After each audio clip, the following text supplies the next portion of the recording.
মুসলমান করে ছেলেরা বাবারা তরুণেরা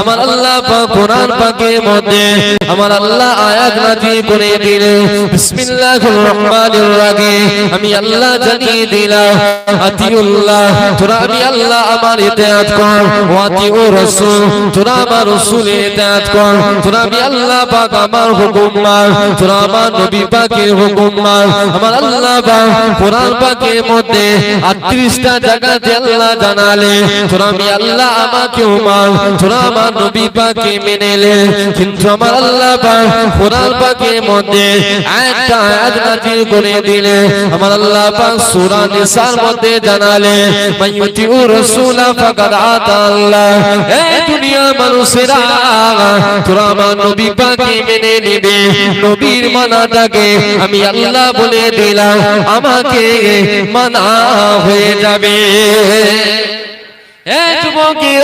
সেই মানা তোমার আমার মানা নবী মানা হলো জীবন চরিত্র কেননা আল্লাহ পাক তোমার আমার নবী রাহমাতাল লিল আলামিনকে কতটা আখলাকবান নবী করে পাঠিয়েছে কতটা আদর্শবান নবী করে পাঠিয়েছে আমার আল্লাহ পাক আখিরি জামানায় তোমাকে আমাকে সেই নবীর উম্মত করে পাঠিয়েছে যেই নবীকে আল্লাহ পাক কতটা মাকামওয়ালা নবী করে পাঠিয়েছে কেননা হযরত নবী আদম আলাইহিস সালাম তিনিও দোয়া খানা চেয়েছিলেন আমার আল্লাহ 300 বছরে আদম নবী দোয়াকে আমার আল্লাহ কবুল করলেন না 300 বছর ধরে কাঁদলেন আমার আল্লাহ কবুল খানা করলেন না হযরত নবী আদম আলাইহিস সালাম আমার আল্লাহ পাকের কাছে দোয়া চায় ও আল্লাহ পাক আপনার সে আজিমের উপরে একখানা নাম দেখেছিলাম লা ইলাহা ইল্লাল্লাহ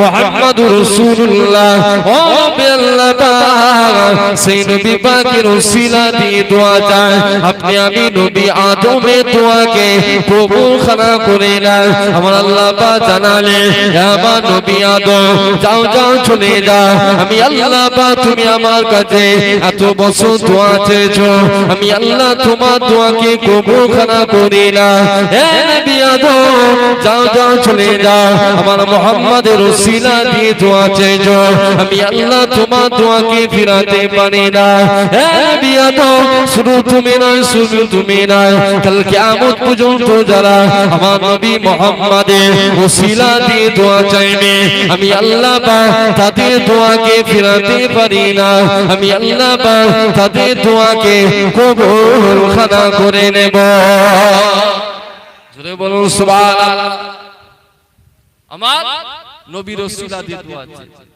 সাইয়্যিদ রাহমাতাল লিল আলামিনের উম্মত আল্লাহ তোমাকে আমাকে করেছে तमाम এতগুলো মুরব্বি বাপ বসে আছেন বলেন तमाम জীবন নামাজ পড়ে আছি 5 ওয়াক্ত নামাজ तमाम জীবন নামাজ পড়ে আসছি নামাজের পরে আল্লাহর কাছে দোয়া চাইছি বিপদে মুসিবতে পড়ে আল্লাহর কাছে দোয়া চাইছি রোজার মাসে ইফতারির সামনে নিয়ে আল্লাহর কাছে দোয়া চাইছি দোয়া কবুল হচ্ছে না যা চাইছি আল্লাহর কাছে কত কাঁদা করছি দোয়া কবুল হচ্ছে না কেন কিসের জন্য হচ্ছে না এর মধ্যে কয়েকটা জিনিস আছে কেন আজকে বলে দোয়া কবুল হওয়ায় এর বিষয়ে 4টে জিনিস পাওয়া যায় যে ব্যক্তি খানা প্রতিটা দোয়ার মধ্যে এই 4টে জিনিসকে নিয়ে আসবে আমার আল্লাহ ওই বান্দা দোয়াকে আরশে আজিমে কবুল করে নেবে জোরে বলুন সুবহানাল্লাহ 4টে জিনিস দোয়ার মধ্যে নিয়ে আসতে হবে যেমন দুনিয়াতে আপনাকে আমাকে চলতে গেলে রাস্তাঘাটে সব জায়গাতে বাড়িতে মহল্লায় পাড়ায় বাজারে যেখানেই যান না কেন মোবাইল ছাড়া মানুষের কিন্তু গতি নাই আছে কি বলেন মোবাইল ছাড়া কোনো গতি নাই এই মোবাইলকে চালাতে কি করতে হবে প্রথম নম্বর হচ্ছে মোবাইল কেনার পরেতে মোবাইলে কি হবে সিম লাগাতে হবে মোবাইলে সিম লাগাতে হবে দ্বিতীয় নম্বর হলো মোবাইলের মধ্যে কি করতে হবে চার্জ দিতে হবে 3 নম্বর হলো মোবাইলে যেন নেটওয়ার্ক খানা থাকে 5 নম্বর 4 নম্বর হলো মোবাইলে যেন রিচার্জ না থাকে, রিচার্জ ছাড়া মোবাইল চলবে না। চলবে কি? 4টে জিনিস একটা মোবাইল চালাতে গেলে 4টে জিনিসের দরকার। প্রথম নম্বর হলো সিম, দ্বিতীয় নম্বর হলো নেটওয়ার্ক, তৃতীয় নম্বর হলো চার্জ, চতুর্থ নম্বর হলো কিনা রিচার্জ। এই 4টে জিনিস না হলে মোবাইল চলবে না, আর 4টে জিনিস না হলে বান্দার দোয়াও আল্লাহর দরবারে কবুল হবে না। জোরে বলুন সুবহানাল্লাহ। 4টে জিনিসের দরকার। প্রথম নম্বর হলো যে বান্দা দোয়াখানা আল্লাহর কাছে চাইছে, সেই বান্দা দোয়া চাওয়ার পূর্বে তার গোটা বডিটা যেন হালালের পয়সায় ভক্ষণ করে গোটা বডিটা তার জন্য বডিটা তৈরি হয়, হারাম যেন না হয়। হালাল যদি থাকে, হালাল বান্দার দোয়া আমার আল্লাহর আরশে আজিমেতে কবুল হবে। জোরে বলুন সুবহানাল্লাহ। জোরে বলা যাবে না সুবহানাল্লাহ? কি এজন্য আল্লাহ রাসূল বলছে কুলু মিন তাইয়্যিবাত, তোমরা হালাল খাও। যদি হারাম খেয়ে থাকি এই গোটা শরীরটা হারাম হয়ে যাবে। হারাম যদি ভক্ষণ করি গোটা শরীরখানা হারাম হয়ে যাবে।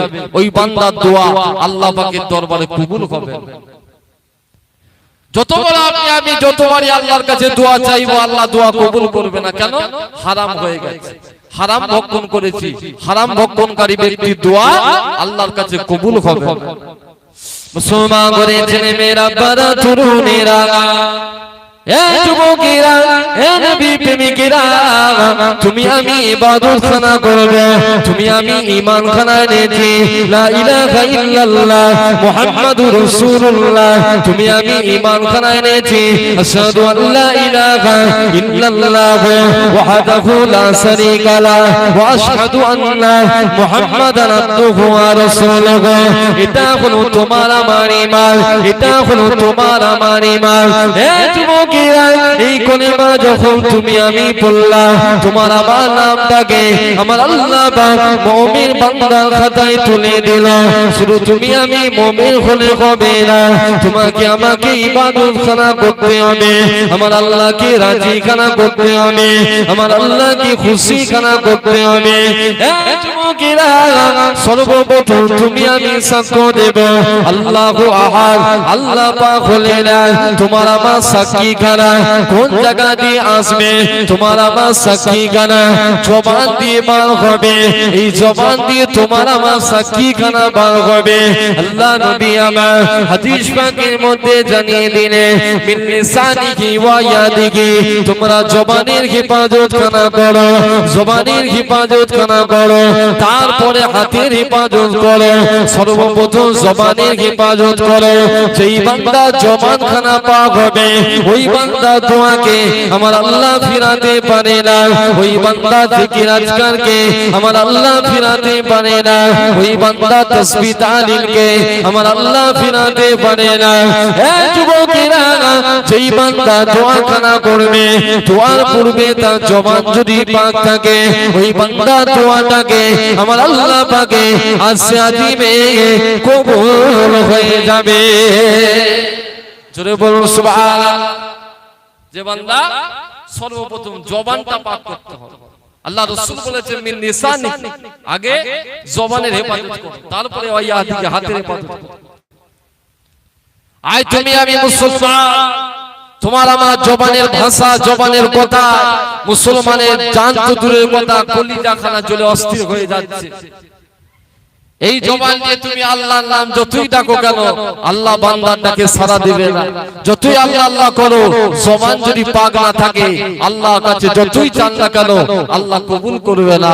জবান যদি পাক থাকে, ওই বান্দার দোয়া আমার আল্লাহর আরশে আজিমে কবুল হয়ে যাবে। জোরে বলুন সুবহানাল্লাহ।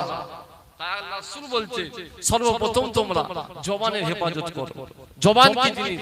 জবান এতটা আপনাকে আমাকে মজবুত করে রাখতে হবে। আল্লাহ রাসূল বলছেন ওই ব্যক্তির জবান যে ব্যক্তির পাক, ওই ব্যক্তির গোটা শরীরখানা পাক। জবান যে ব্যক্তির পাক, ওই ব্যক্তির শরীরখানা গোটাই পাক। আর জবান যার না পাক, ওই ব্যক্তির গোটা শরীরখানা না পাক। তাই আপনাকে আমাকে সর্বপ্রথম আল্লাহর ইবাদত করতে গেলে জবানখানাকে পাক করতে হবে।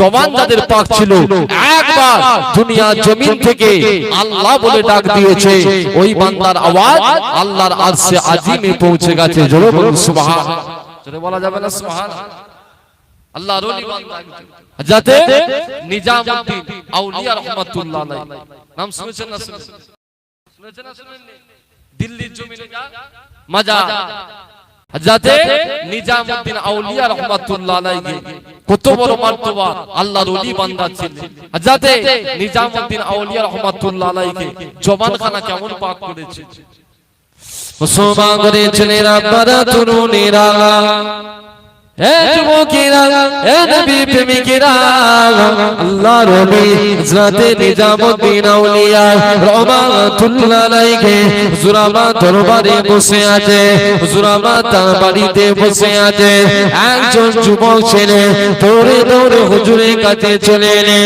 ও আল্লাহ পাকের ওলি ও আল্লাহ পাকের মাহবুব বাংলা হে হযরতে নিজামউদ্দিন আউলিয়া আমি বড় গরীব মানুষ হুজুর আমার বাড়িতে বড় ও আল্লাহ পাকের ওলি বাংলা আমার বাড়িতে বড় আবা হুজুর আমার সংসার খানা চলে না হুজুর আমার বাড়িতে বড় আবা ও আল্লাহ পাকের ওলি বাংলা ও আল্লাহ পাকের মাহবুব বাংলা হুজুর আপনি একটু আমাকে কিছু দেন হুজুর আপনি আমাকে একটু হাদিয়া খানা কিছু দেন যা দ্বারা আমি সংসার খানা পরিচালনা করব আল্লাহর ওলি বাংলা শোনার সঙ্গে সঙ্গে মন খানা নরম হয়ে গেল এমন সময় দেখা যায় হুজুর আমার যুবক ছেলেকে বললেন ও বাবা যুবক যাও যাও চলে যাও রাস্তা থেকে একখানা পাথরখানা তুলে নিয়ে আসো ওই যুবক ছেলে কানা পাথরখানা তুলে নিয়ে এলেন আল্লাহর ওলি বাংলা ওই পাথরখানা তুলে নিলে হাতের মধ্যে নিয়ে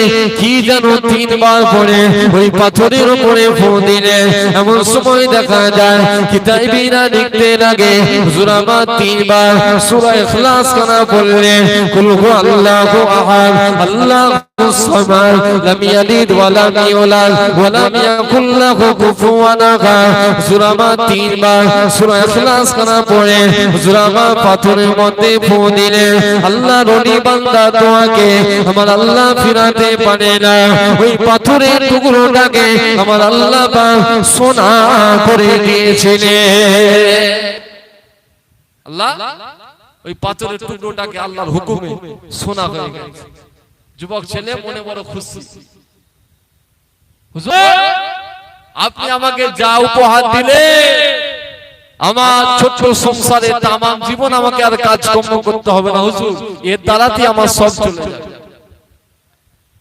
আল্লাহর ওলি বান্দা বলে যা তোর মনে বড় আশা ছিল যা আমি আজকে দিনে যা তোকে এত বড় উপহার দিয়ে দিলাম যা বাড়ি নিয়ে চলে যা যুবক ছেলে খানা পাথরখানাকে নিয়ে হেঁটে হেঁটে হেঁটে হেঁটে বাড়ির দিকে যাচ্ছে এমন সময় দেখা যায় ইবলিস শয়তান আছে না নাই জোরে বলেন আছে না না এই জলসার মধ্যে নাই কিন্তু একটুখানি বাইরে যে যাবেন অমনি টেনে ধরে চলে অনেকক্ষণ হয়ে গেছে সন্ধ্যা থেকে এক হুজুর এলো 1.5 ঘন্টা আরেক হুজুর এলো 2 ঘন্টা আরেক হুজুর এলো 2 ঘন্টা এই হুজুরতেই উঠেছে যাই বাইরে চলে আয় তাড়াতাড়ি এসে যার একটুখানি খৈনির দরকার খৈনি খেলবে একটা কারো শিকড় বিমলের দরকার আছে কারো একটুখানি টান দেবার অভ্যাস আছে যায় জাকাত শয়তান যেই মাহফিলে বাইরে যাবে সঙ্গে সঙ্গে টেনে দিয়ে চলে যাবে কেন আল্লাহ রাসূল বলেছেন শয়তান হলো তোমাদের প্রকাশ্য শত্রু আর এই শয়তানটাকে তিনটে ভাগে ভাগ করা যায়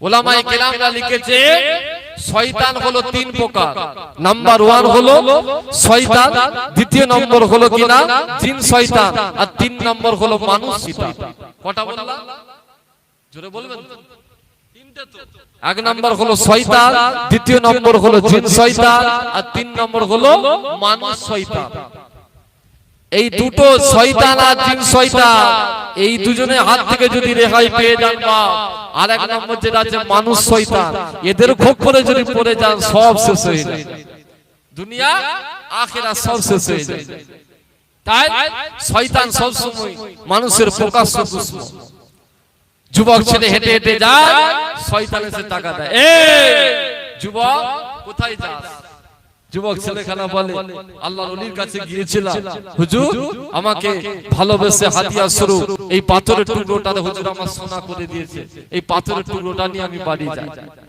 শয়তান বলে, এই যুবক তুই কি জানিস না তুই এত পাথরের টুকরোটাকে হেঁটে হেঁটে বাড়িতে নিয়ে যাবি? তুই দেখলি না হুজুর কি বলে ফুঁক দিল? বলে কি বলে ফুঁক দিয়েছে? হুজুর 3 বার সূরা ইখলাস করে ফুঁক দিয়েছে। ফুঁক দিবার সঙ্গে সঙ্গে পাথরখানা সোনা হয়ে গেছে। যা তুই তোর বাড়িতে চলে যা, বাড়িতে গিয়ে যত পাথর আছে পাথরে ফুঁক দিবি, 3 বার করে ফুঁক দিবি সূরা ইখলাস করে, পাথরগুলো সোনা হয়ে যাবে। যুবক ছেলেখানা মনে মনে চিন্তা করলো, ঠিকই তো কথা। কেন? শয়তান সব সময় যুক্তি দিয়ে বোঝাতে থাকে। শয়তান সব সময় যুক্তি দিয়ে বোঝাতে থাকে। কেন না আজ এই বাংলা জমিনে, ওপার বাংলা জমিন বলে নয়, এই ভারতবর্ষের জমিনে তৎকালীন যুগে আলেম ওলামায়ে কেরামরা যা ওয়াজ নসিহত করেছে, কিতাব লিখে দিয়ে গেছে আপনার আমার কাছে, সব আপনি আমি পড়েছি, শুনেছি, বুঝেছি, সেই অনুযায়ী আমল করছি। বর্তমান জমিনে এক ধরনের আলেম এরা বেরিয়েছে বাবা মানুষের ঈমান খানা লুটাবার জন্য। এরা শুধু যুক্তি বার করছে, নানান দিক দিয়ে যুক্তি বার করছে সাধারণ মানুষকে গুমরাহ করার জন্য। কেননা কোরআন হাদিসে তারা যতটা দলিল দিতে পারে তার থেকেও বেশি যুক্তি দেয়। কেন? যুক্তি হলো শয়তানের, যুক্তি কোনো না ঈমানদারের হতে পারে না। ঈমানদারের জবান আল্লাহ আল্লাহ রাসূলের জন্য চলবে। জোরে বলুন সুবহানাল্লাহ। জোরে বলা যাবে না সুবহানাল্লাহ? এই কিছু যুবক ছেলে আছে এরা ইউটিউব দেখে দেখে বক্তা, হুজুর কিতাবে পড়ছে এক দোয়া, ইউটিউবে পড়ছে এক দোয়া। এটা কেমন করে হয়? এটা কেমন করে হয়? আমরা বসিরাতে আল্লামা রুহুল আমিন রাহমাতুল্লাহ আলাইহি হুজুরের লেখা কিতাবে এক দোয়া পড়েছি, ইউটিউব খুলছি, ইউটিউবে আরেক রকমের দোয়া। হুজুর এটা কেমন করে হয়? নানা রকম বিভ্রান্তিকর ব্যাপার। ওই সময় একটা জিনিস কথা আপনাদের কাছে বলে দিই, ইউটিউবের মধ্যে আপনি যে কোনো জিনিসের যখন তালাশ করবেন, ইউটিউবের মধ্যে ভালো খারাপ সব জিনিস আছে না নাই? জোরে বলেন আছে তো? বিভিন্ন ওলামায়ে কেরামদের মত আছে না নাই? আছে না নাই? কেন না মাযহাব একটা নয়, মাযহাব হলো 4টি। ইমামে আযম আবু হানিফা রাহমাতুল্লাহ আলাইহির মতে যেটা যায়, ইমাম শাফি রাহমাতুল্লাহ আলাইহির মতে সেটা না যায়। আছে না? বিভিন্ন মাসলাকে বিভিন্ন রকমের মাসলা আছে। তাই ইউটিউব থেকে আপনাকে আমাকে সমাধান করলে হবে না। সমাধান যদি করতে হয় আপনাকে আমাকে কোরআন হাদিস ইজমা কিয়াস দিয়ে সমাধান করতে হবে। জোরে বলুন সুবহানাল্লাহ। তো এমন সময় দেখা যায় যুবক ছেলে খেলা মনে মনে চিন্তা করলো, শয়তান যুক্তি তো খারাপ দেয় না, ভালো যুক্তি দিয়ে যায়, বাড়িতে চলে যায়, পাথর ফেলে দিয়ে বাড়িতে চলে গেল।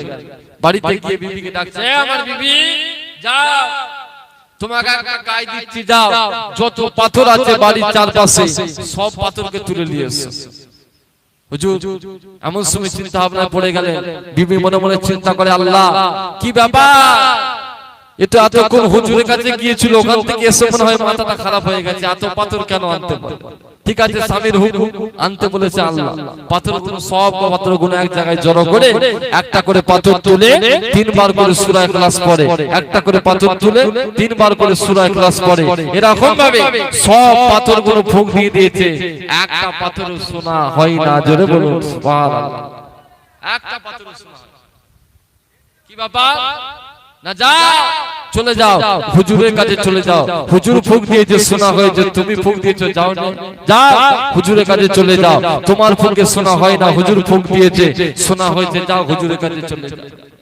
মুসলমান করে ছেলেরা বাবা তরুণীরা এ যুবকেরা এ নবী প্রেমিকেরা কিতাবের মধ্যে বাজায় যুবক ছেলেরা দৌড়ে দৌড়ে দৌড়ে আল্লাহর ওলি হযরত নিজামুদ্দিন আউলিয়া রাহমাতুল্লাহ আলাইহি হুজুরের সামনে চলে এলেন।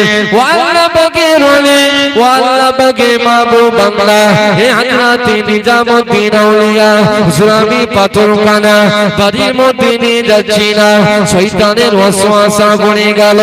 পাথরখানা পানিতে ফেলে দিলা জুরাবি বাড়িতে চলে গেলা সব পাথরগুলো এক জায়গায় জড়ো করলা তিনবার করে সূরা ইখলাস কানা পড়লা হুজুর পাথরের বদলা কানা দিলা হুজুর একটা পাথর সোনা হলো না হুজুর ব্যাপার কানা কি বলে দাও হুজুর আপনি ফুঁক দিলে আপনার ফুঁকে কাজ হলো হুজুর আমি ফুঁক দিলাম আমার ফুঁকে কাজ হলো না আল্লাহর ওলি হযরত নিজামউদ্দিন আউলিয়া রহমাতুল্লাহ আলাইহি হুজুর আমাকে বলেছিলেন ও বাবা যুবক আমি নিজামউদ্দিন আউলিয়া ফুঁকখানা দিয়েছি বাবা পাথরখানা সোনা হয়েছে তুমি ফুঁকখানা দিয়েছো পাথরখানা সোনা হয় না ও বাবা যুবক শুনে গেলা আমি নিজামউদ্দিন আউলিয়া আজ 20টা বছর হয়ে গেল আমার জবান থেকে একটা কোনোদিনও মিথ্যা কথা বার হয় না